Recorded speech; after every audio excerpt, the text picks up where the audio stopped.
Hi, this video is for Ableton users. If you got a bunch of plugins and they're all messy, I'm going to show you how to organize them so it's super clear. It feels like you're in a real studio that's like super organized. Okay, so first thing to pay attention to is the collections. So you can name these whatever you want and apply them however you want to any plugins and maybe even files. Yes, so anything. I have mine set up by type of effect, basically. So preamps and EQs, filters for red, channel strips orange, dynamics yellow, like limiters, compressors, time-based effects in green, reverb, delay, mod. Blue is distortion, saturation, and tapes. Purple is mastering and utility, and obviously there could be like some dynamic stuff in there. Some of these can have multiple collections assigned to them, like you see here. And then gray, it's kind of different. It's amps and instruments. And so that's like a lot of like my samplers and stuff that I like to use.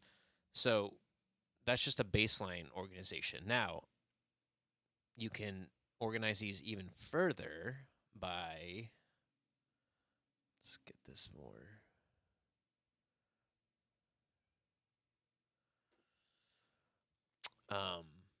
With these tags. So we have them by type. Now, a lot of my favorite plugins are like hardware emulations. So I thought like, man, I really wish I could just like see all the types, I wish I didn't have to click through to see all my LA2As or whatever it is.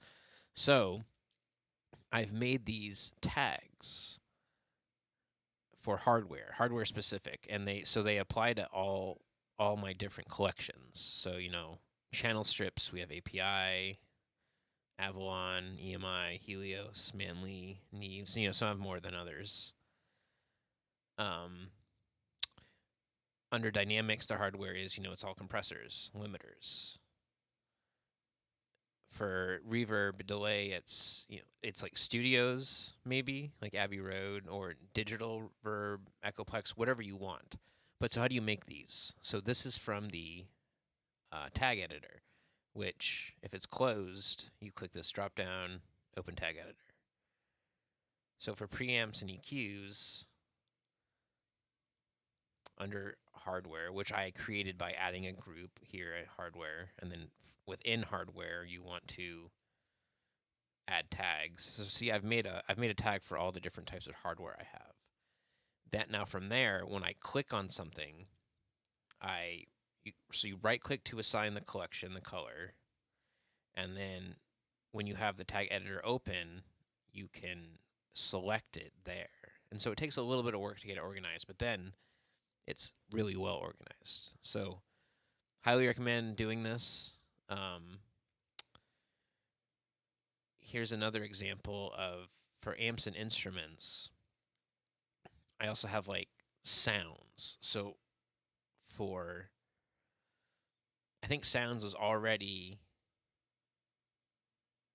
that already existed, but then I added old digital samplers, orchestral, piano, Rhodes, synths. And same thing, I just have, them marked accordingly. And like, again, you just open tag editor, and then it's really easy just to assign tags, multiple tags. You can assign multiple collections, multiple tags. And so, yeah, check it out. It makes working in Ableton, obviously, when you have like unlimited everything, it can be kind of overwhelming, hard to make choices. And this really like kind of makes you think more simply about things. Oh, there's not 1,000 plugins. There's just like several different kinds. And from there, there's just several more different kinds. So hopefully that's helpful to you. Check it out. Let me know in the comments if it was helpful.